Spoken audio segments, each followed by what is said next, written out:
Hey friends, if you encounter HTTP error 304 not modified, then please watch this video. I will guide you through the procedure. The first one is to check if the server for that particular website is down.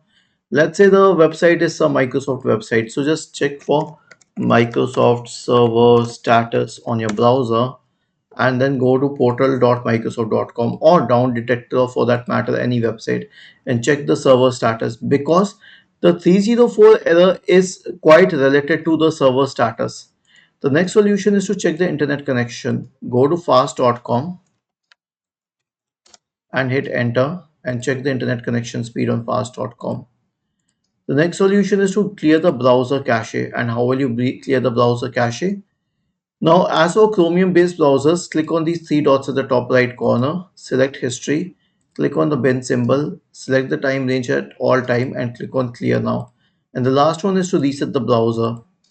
Click on these three dots at the top right corner, select Settings from the menu, go to the Reset Settings tab on the list on the left hand side, select Restore Settings to their original defaults and then select Reset Settings. Was this helpful? If yes, then please subscribe to the channel. If not, then let us know in the comment section of the video on how we could help you further. Thank you for watching this video and have a nice day.